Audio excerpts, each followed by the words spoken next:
Hi everyone, welcome to another Sunday Smile. My name is Ebtihal Badawi. I'm an artist. My art is expressionistic. I use my emotion to express myself, and each painting is like a journey to learn about myself and about the world. I like to bring people together through my art, and that's why I create Sunday Smile. And today we have a special guest, Jasmine. Hi, Jasmine. Can you introduce yourself? Yeah, sure. Hi, everyone. Good morning. My name is Jasmine Cho. I'm based out of Pittsburgh, and I basically tell everybody that I am a cookie activist. So what happened is I basically turned from a baker to an artist to a cookie activist from using cookies as a platform for social activism. And I do have some examples of my work, so I'm happy to show them throughout the next whatever time we have. So. So, can you tell us more about your cookies and how do you use your cookie to be involved in the community? Yeah, sure. So I started an online bakery called Yummy Holic in the fall of 2015. And what happened is I basically received a request from a friend of mine asking if I could make her face into a cookie.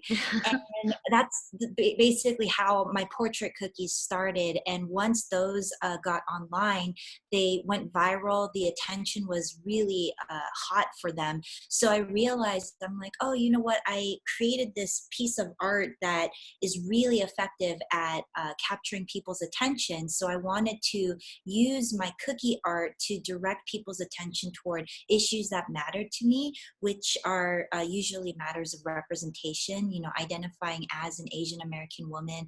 I was born and raised in Los Angeles, California, but what was always bothersome to me is that I never saw or learned about any other Asian Americans in my textbooks or in the media while growing up, or the images that I did see or did learn about of people who look like me felt largely stereotyped and misrepresented.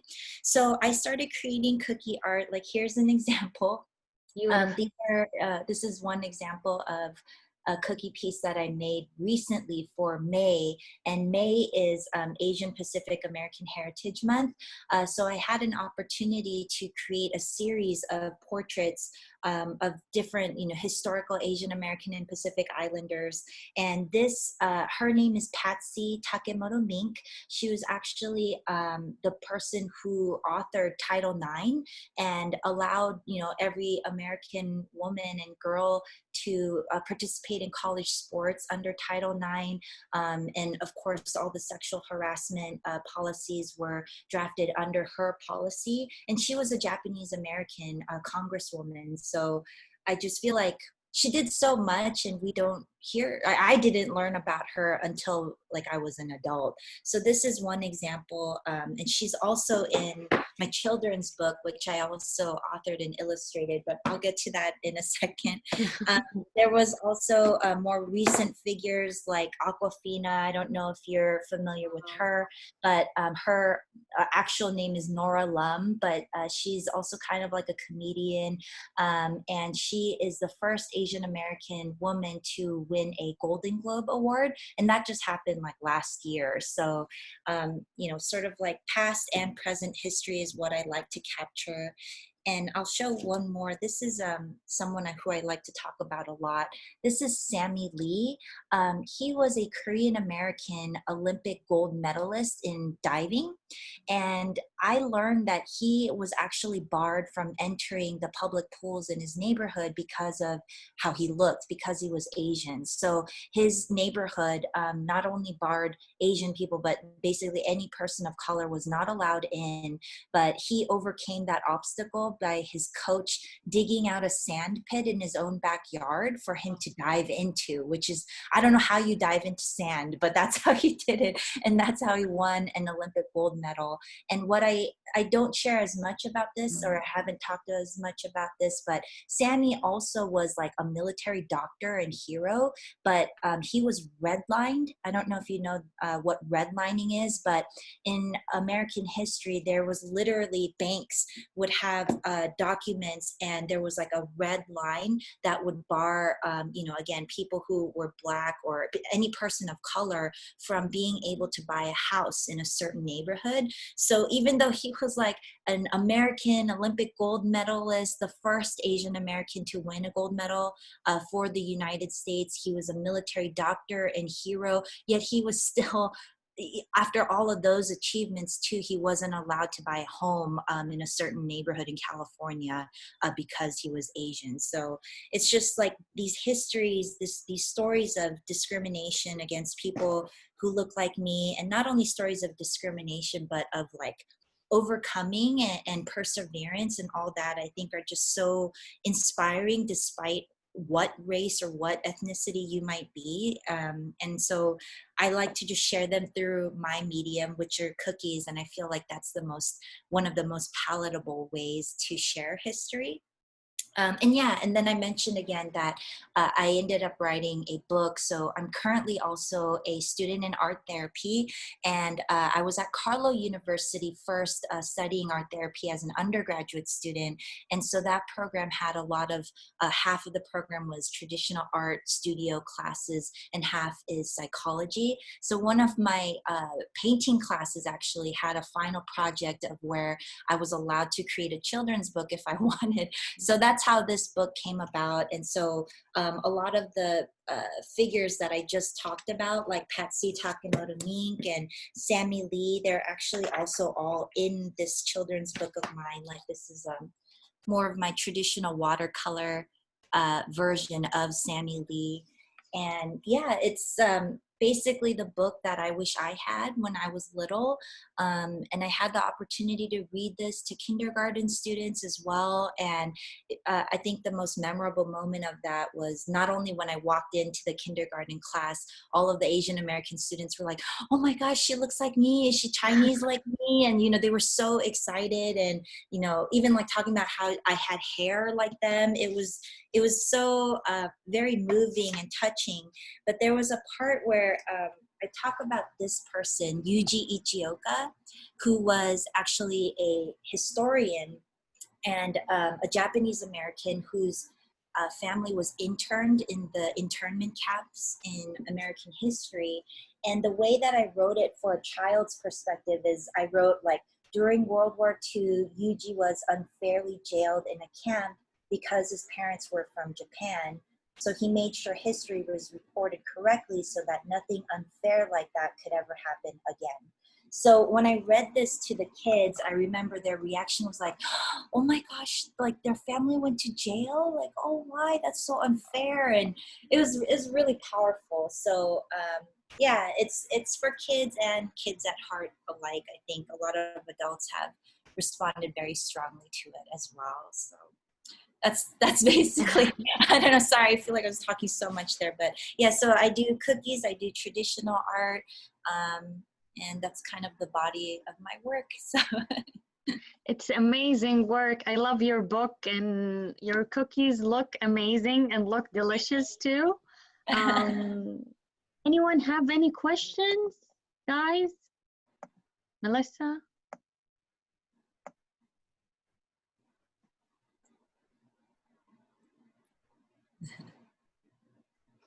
So how can we get your book?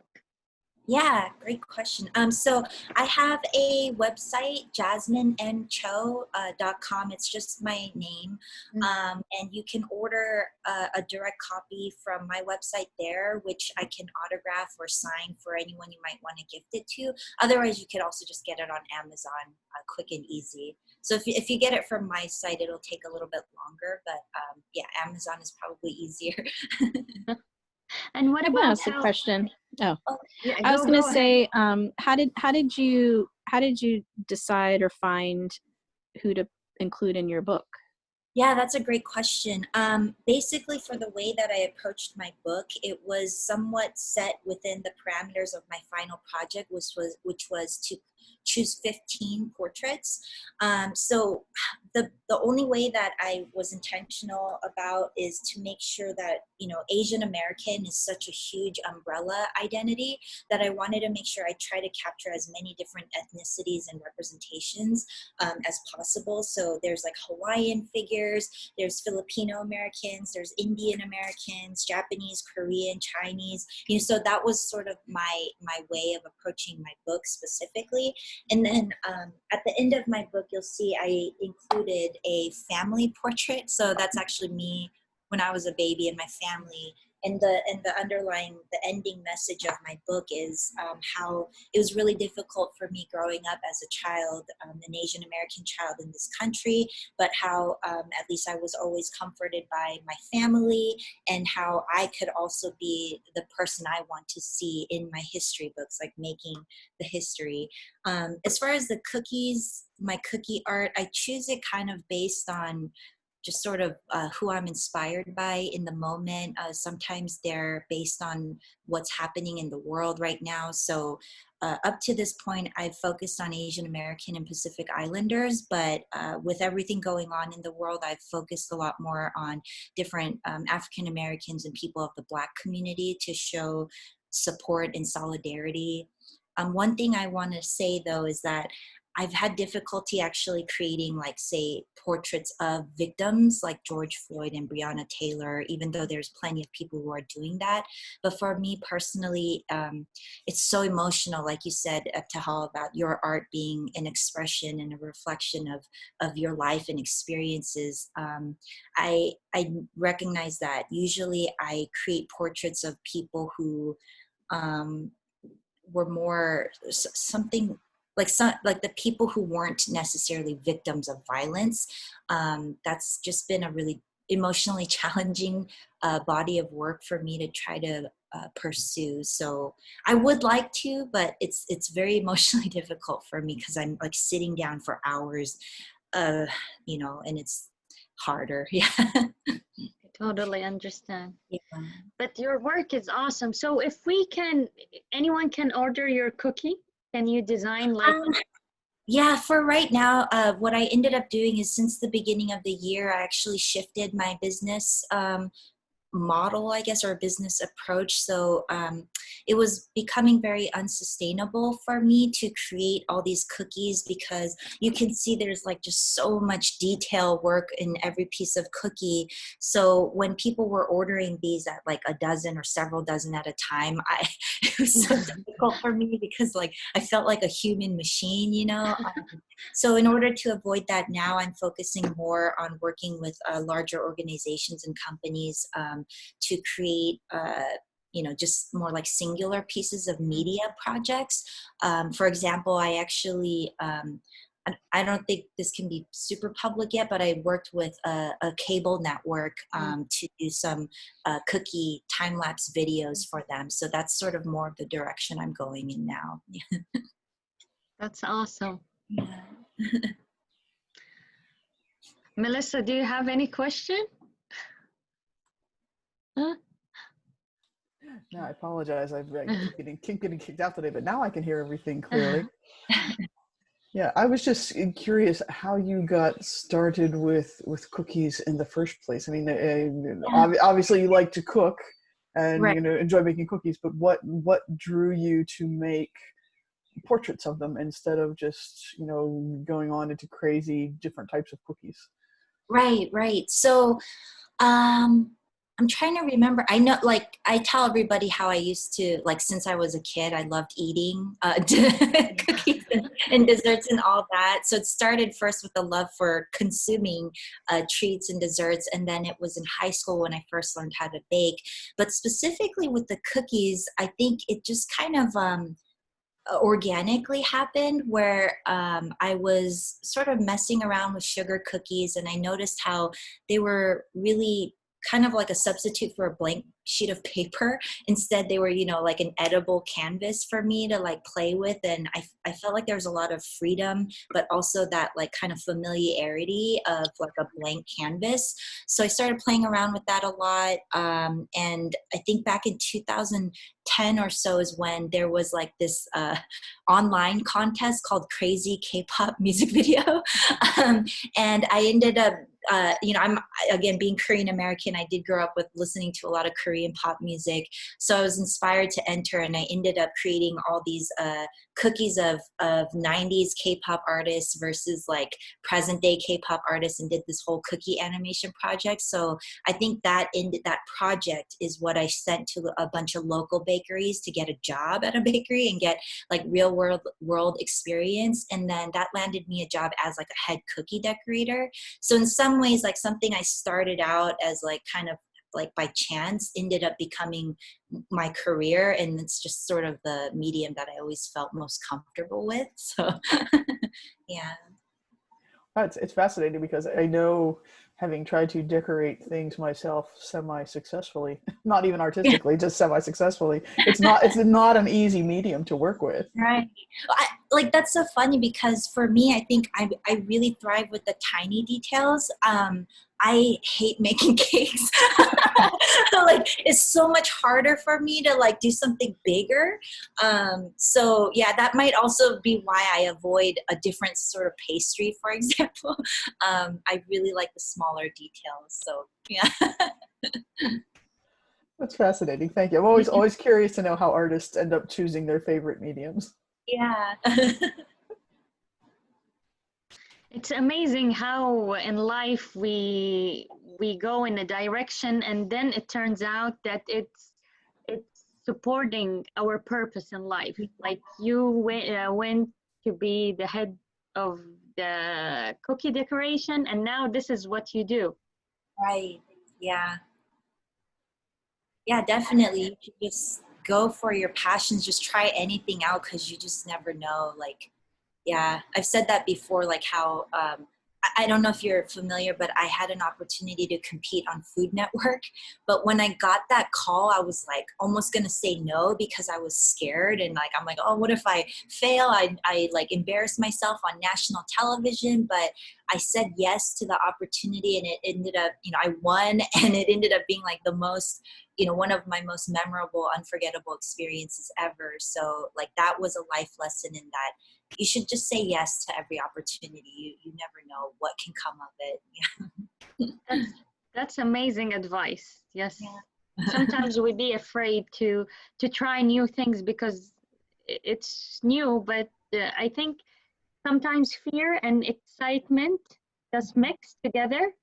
Yeah. And we just need, as you said, say yes and try it. And we don't know if it will bring more opportunities to us. Like it's a door to bring more good things to us, right? Right. That's awesome.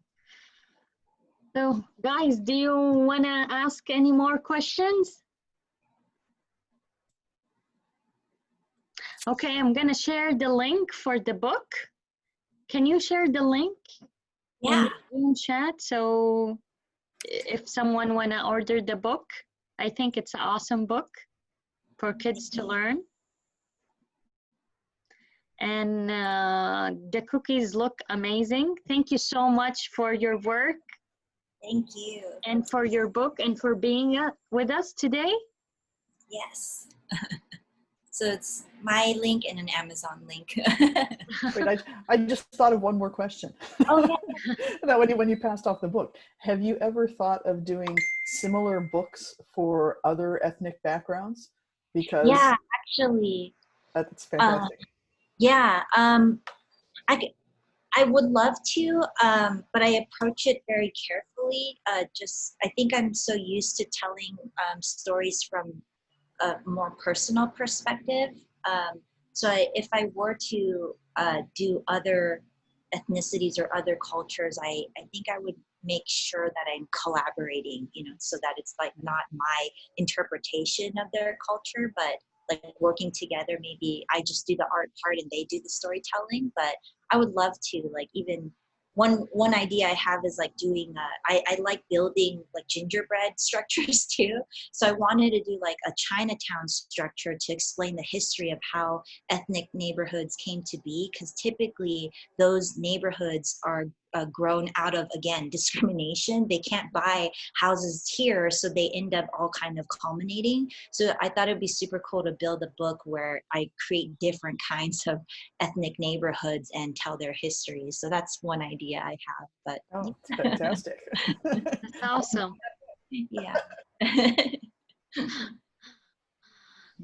Thank you so much. So you can join us. I want to do like an art exercise part. Yeah. And maybe you can help us. Okay, yeah. So everyone, if you can get like papers and colors. Let me grab some.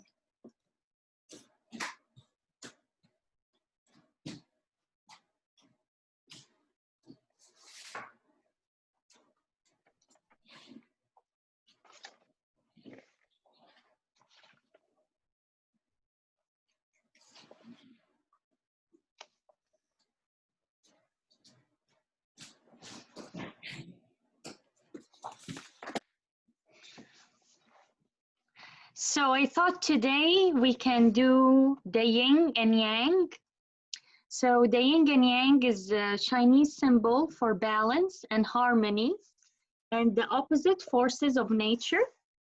So I want you to get your paper and draw like a yin yang circular outline and draw one image representing calmness on one side.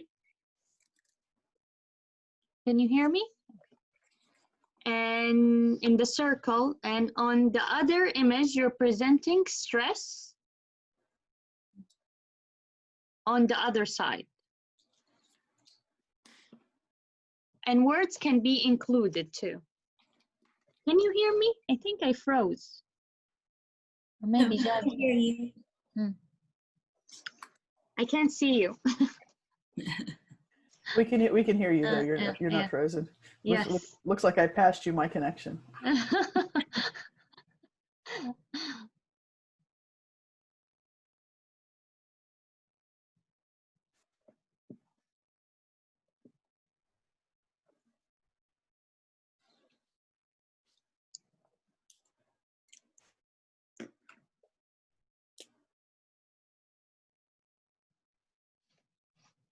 You can use colors, pen, any medium you want.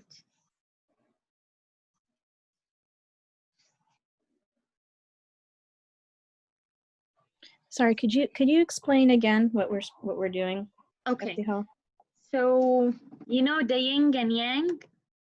Yeah. So I want you to draw a circular outline of the yin and yang and draw one image representing calmness on one side of the circle, and on the other side you represent stress. You can use words, you can use colors, you can draw whatever side you want first. Depends on how you feel now. So which side do you want to draw first? Which side it appears primary, your focus now on?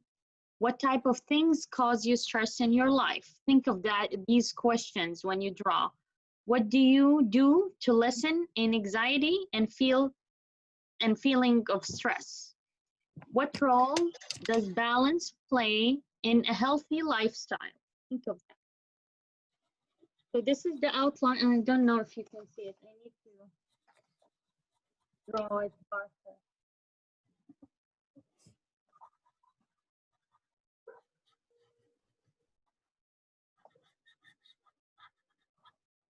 So first draw the outline of the yin and yang, and how you feel now, which side you want to draw first.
What color represent calmness for you? And what color represent anxiety, stress?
I got sidetracked about my children. What was the direction? Do we color it the colors you said we want, or the? So we draw the yin and yang, Yeah. And outline the circle, and you can use any colors you want. Okay. One side you're presenting calmness, and the other side represents stress. Whatever side you want to color first, it's up to you and how you feel. And you can use words if you want. You can use color, you can combine, do whatever you feel you want to do. Thank you. You're welcome.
Let's see, guys, what did you do?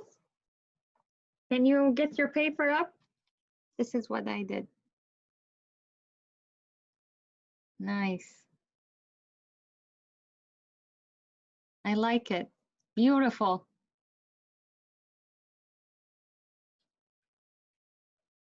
So how do you feel, everyone?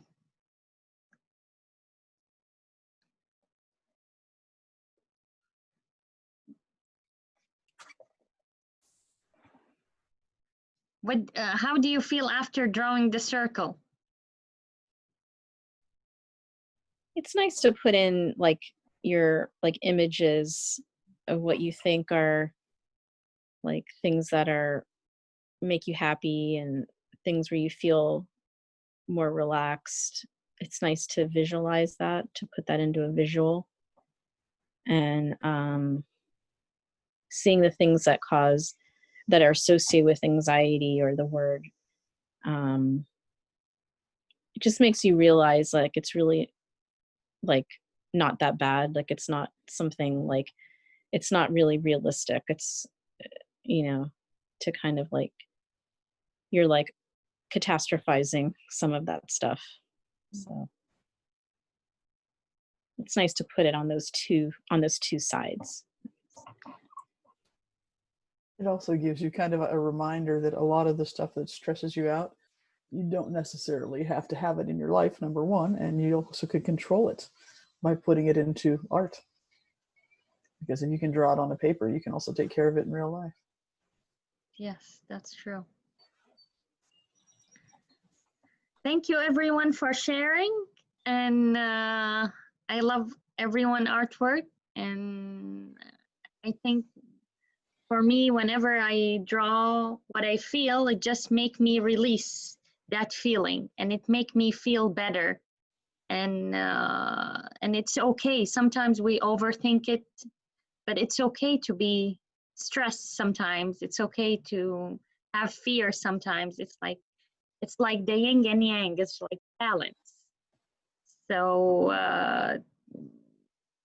for us to express it in type of art that help us to get over it. So thank you, everyone, for joining us. Thank you, Jasmine, for sharing. Do you want to say something for Hello. everyone? Excuse me, my name is Bushra. I just joined you today and I want to share what I did with you guys. Okay. Thanks for giving us this opportunity. I like what you are doing, guys, to express yourself. And my yen, or whatever you call it, I have two sides.